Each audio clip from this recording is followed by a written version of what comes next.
Right now, in Galveston, Texas, taxpayers are spending $5 million to literally dump rocks into a bay just to save a few Victorian mansions. Welcome to today's deep dive. We're looking at a really fascinating stack of sources for you today. Yeah, we've got everything from these glossy Chamber of Commerce housing guides to a super dense 2022 Texas Trustee Implementation Group environmental report. Right, the folks holding the purse strings for Gulf restoration.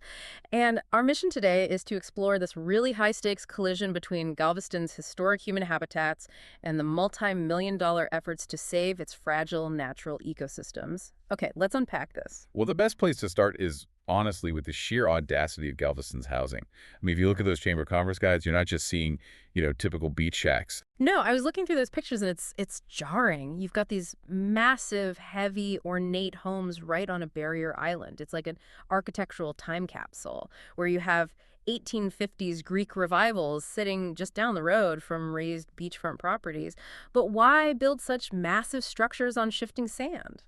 It was historically just a display of immense prosperity. Take the Silk Stocking Historic District, which is named for the wealthy Victorian-era families who lived there. They built these incredibly elaborate Queen Anne-style homes. Wow. Yeah, or you could look at Cedar Lawn, where the late casino operator Sam Seo built a 6,000-square-foot, 11-bedroom estate. Wait, an 11-bedroom casino boss estate on a vulnerable coast? That's wild. Exactly. But, building heavy permanent structures on a dynamic barrier island required massive manipulation of the environment.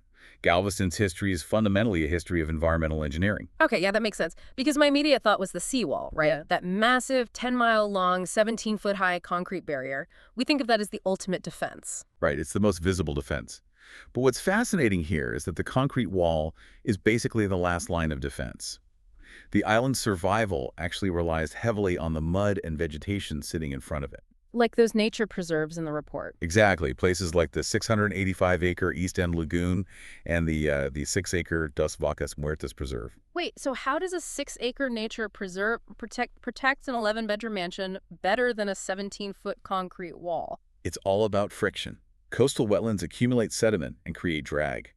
When a storm surge rolls in, the marshes act like a giant sponge and a speed bump combined. So it slows the water down. Right. It drastically reduces the wave energy before it ever hits the concrete. Without the wetlands, the continuous wave action would eventually undermine and destroy the seawall. Ah, so the seawall is practically useless without the natural habitat buffering it.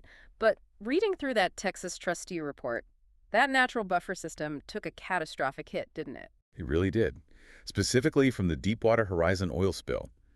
The report details how the spill oiled 1,300 miles of Gulf coastline, but the real devastation was to the oysters. Oh, really? Yeah, billions of them died.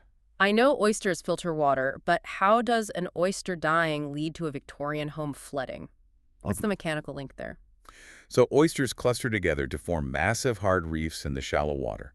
Those reefs act as natural offshore breakwaters. Oh, I see. Yeah, and when the oil killed the oysters, the reefs degraded.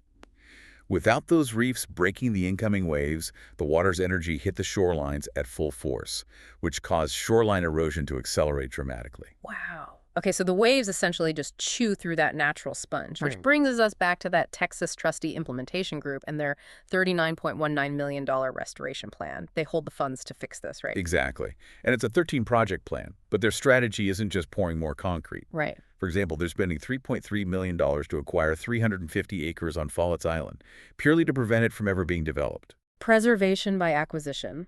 Just leave the sponge alone so it can do its job. Ah. But here's where it gets really interesting. Let's talk about the Bird Island Cove project. $5 million for breakwaters. My first thought was, are we literally just dumping rocks in the bay? It sounds like it, right? Yeah, I mean, how is that different from just building a submerged seawall? Well, because rocks in a bay aren't just a barricade, they are a 3D foundation for life. They're creating 8,820 linear feet of hard structure to protect 85 acres of vulnerable marsh. But the crucial part is that these specific rocks attract baby oysters. Ah, so they're replacing the reefs that were lost to the spill. Yes. Oysters are ecosystem engineers. They attach to the rocks, and as they grow and multiply, their shells literally cement the individual rocks together. That's incredible. It really is. Over time, the structure actually grows taller and stronger, continuously adapting to rising water levels while filtering the bay.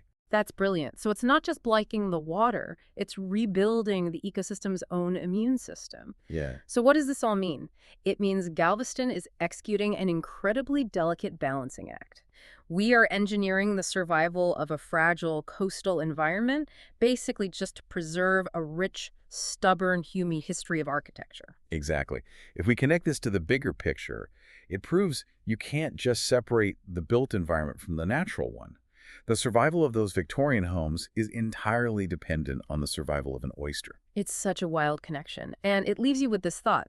As millions are being spent to restore nature's barriers against the Gulf, how might the very architecture of future Galveston neighborhoods need to evolve?